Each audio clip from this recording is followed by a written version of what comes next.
नमस्कार बच्चों, टारगेट हिंदी 360 में आपका स्वागत है। आज के वीडियो में हम लोग स्वर और उनकी मात्राओं के बारे में सीखेंगे। तो चलिए वीडियो को शुरू करते हैं। स्वर संख्या में कितने होते हैं? ठीक, तो इसमें दो तरह के प्रश्न आपके पास आ सकते हैं। अगर आपसे पूछा जा रहा है कि मूलतः स्वरों की संख्या कितनी होती है या सामान्यतः स्वरों की संख्या कितनी होती है, तो आपको लिखना है 11। ठीक, और अगर पूछा जाए कुल स्वरों की संख्या कितनी होती है, तो आपका उत्तर होगा 13, क्योंकि 11 और 2 ये अंग और आहा अयोग वहाँ मिलाए गए हैं इसमें, जिनसे कुल स्वरों की संख्या 13 हो गई है। लेकिन मूलतः अगर हम बात करें तो स्वरों की संख्या 11 होती है। चलिए एक बार हम इनका उच्चारण करना सीखते हैं। आप लोग मेरे संग संग दोहराइएगा। तो ये है आ। ठीक, बचपन में आपने सीखा होगा छोटा आ, बड़ा आ, छोटी ई, बड़ी ई। ठीक, वो आसान बनाने के लिए बच्चों को सिखाया जाता है, परंतु इनके उच्चारण में भिन्नता होती है। तो अब आप जो है वो उच्चारण के आधार पर इनको सीखिए, जिससे कि आपको मात्राओं को लिखने में और हिंदी भाषा को पढ़ने लिखने में कोई गलती ना हो। तो आ, ई, उ, ऊ, ड़ी। ये ठीक है, ये ऋषि वाले री की मात्रा है। तो इसका उच्चारण हमेशा जो शुद्ध उच्चारण होता है वो मूर्धा से किया जाता है, जिससे इसकी आवाज़ होती है री। ए ऐ, कैसे बोलेंगे? ए ऐ, ओ औ। और ये अंग और आहा। तो ये जो अंग की ध्वनि है, ठीक, इसको बोलते हैं हम, इसका नाम है अनुस्वार। और इसकी ध्वनि है अंग। जैसे अंगूर में लगाते हैं ना ऊपर बिंदी, तो ये अनुस्वार प्रयोग होता है, जो कि बिंदी के रूप में लगता है। इसका चिन्ह बिंदी है।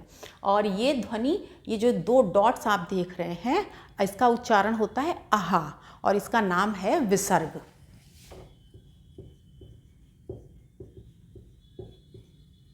और इनको बोलते हैं अयोग वह।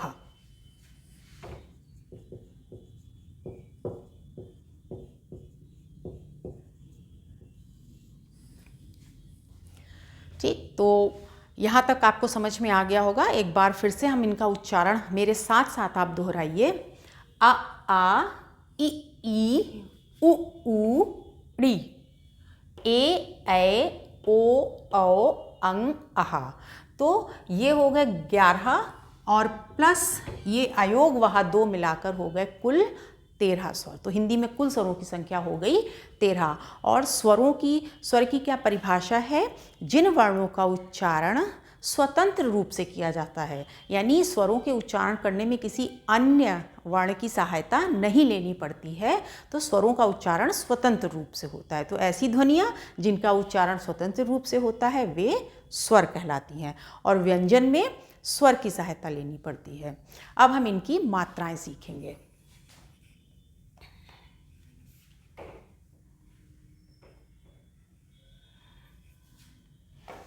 तो ये स्वर क्या है कि इनकी व्यंजनों के संग जब ये प्रयोग किए जाते हैं, तो ये स्वर मात्राओं में इनका रूप बदल जाता है। कैसे? हम इनके प्रयोग का तरीका देखेंगे। अब ये जो आ है, इसकी कोई भी मात्रा नहीं होती है, परंतु इनका आ का प्रयोग हर व्यंजन के संग किया जाता है। मीन्स हर व्यंजन में आ की ध्वनि मिली होती है। कैसे? अब आप अगर हम व्यंजन में जिसमें आ की ध्वनि नहीं मिली होती है, तो वो सब आधे व्यंजन होते हैं जिसमें हलंत लगा होता है। हलंत का अर्थ होता है कि आधा व्यंजन है, ये आधा अक्षर है। जैसे क। ठीक है, तो अब ये इसमें आ की ध्वनि नहीं मिली है। और आप देखते हैं ना, तो वैसे अगर आप ओरिजिनली आप लिखते हैं कि जैसे व्यंजन आप लिख रहे हैं तो हलंत के संग है, तो इसका मतलब उसमें आ नहीं मिला है। लेकिन जितने भी हमारे व्यंजन हैं सब में आ स्वर मिला रहता है। तो तभी तो आपने देखा है ना कि इस तरीके से, ठीक है, ये हो जाता है हमारा का, खा, गा, क्योंकि सब में आ छुपा हुआ है, स्वर मिला हुआ है सब में। अब हम इन मात्राओं के प्रयोग को देखेंगे कि कैसे इसकी मात्राएं कौन सी होती हैं और कैसे इनका प्रयोग किया जाता है। सबसे पहले हम लेते हैं आ को। तो चूंकि आ की मात्रा का कोई भी चिन्ह नहीं होता है तो इसको हम लिखेंगे का। इसका मतलब है इसमें ये आ मिला हुआ है। ठीक, अब ये जो बड़ा आ है हमारा, ठीक, इसकी मात्रा कैसे होती है? इस तरीके से, खड़ी पाई। ठीक, यहाँ हम इसको हटा देते हैं।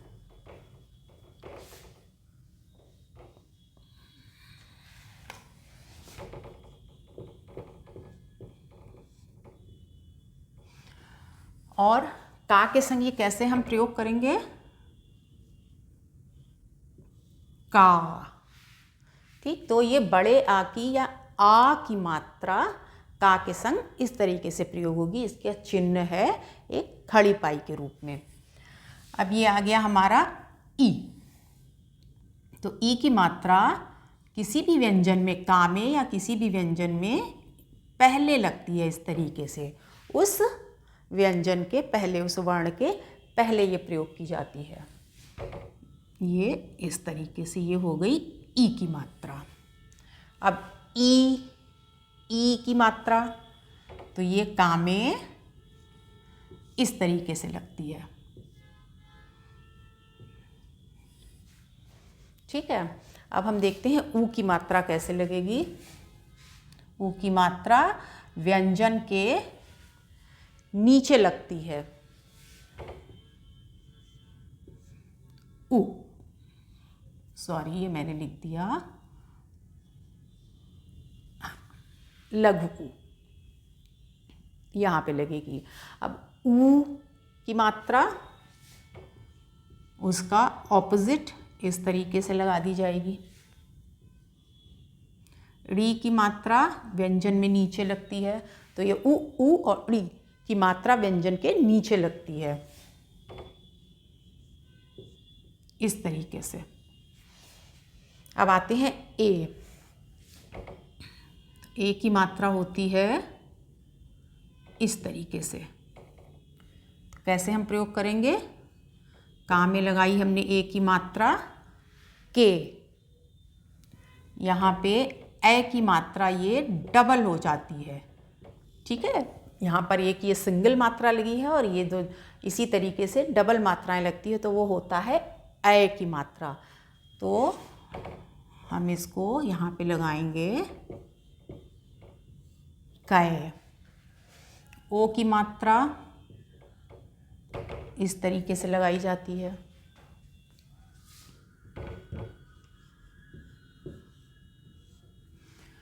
औ की मात्रा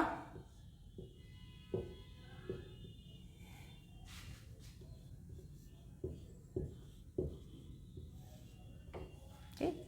अब अयोग वहा यानी अंग और आहा, अंग ये और ये दो डॉट्स इस तरीके से कैसे लगेंगे किसी भी व्यंजन में? ये कंग और विसर्ग हो गया इस वर्ण के आगे, व्यंजन के आगे दो डॉट्स। तो इनका उच्चारण हम कैसे करेंगे? का, कि, कु, क्री, के, कै, को, कौ, कंग, कहा। ठीक, तो ये मात्राएं, इनका अगर आप लिख के अभ्यास करेंगे तो आपका ज्ञान एकदम अभ्यास करने से पक्का हो जाएगा, क्योंकि यही तो बेसिक है। अगर आपको मात्राएं पहचानने में दिक्कत होती है, शब्दों में गलतियां होती हैं, मात्राओं की गलतियां ही होती हैं। अक्सर शिकायत रहती है कि जब बच्चे छोटी क्लासेस में पढ़ते हैं या बड़ी क्लासेस में भी आ जाते हैं कि उनको मात्राओं की बहुत गलतियां होती हैं, जिससे उनके अंक कटते हैं। तो ये एक बेस आप अगर अच्छे से तैयार कर लेंगे तो आपको मात्राओं की गलतियां नहीं होंगी और मार्क्स आपको अच्छे मिलेंगे। अब इसी तरीके से ये तो हमने का, व्यंजन का इसमें मात्राएं लगाकर इसका उच्चारण करना सीखा। इसी तरीके से खा में भी मात्रा लगती है, गा में भी यही मात्राएं लगती हैं, जिसको कि हम बोलते हैं 12 खड़ी का अभ्यास। ठीक, तो 12 खड़ी का आप अच्छे से अभ्यास कर लीजिए हर व्यंजन के आगे। अब आप लिख के नोटबुक में आप हर व्यंजन के आगे ये मात्राएं लगाकर उनका अभ्यास कर लेंगे तो आपका ज्ञान पक्का हो जाएगा। तो धन्यवाद बच्चों। आई होप आपको वीडियो पसंद आई होगी। अगर पसंद आई हो तो लाइक और सब्सक्राइब करना ना भूलिएगा। Take care, bye bye.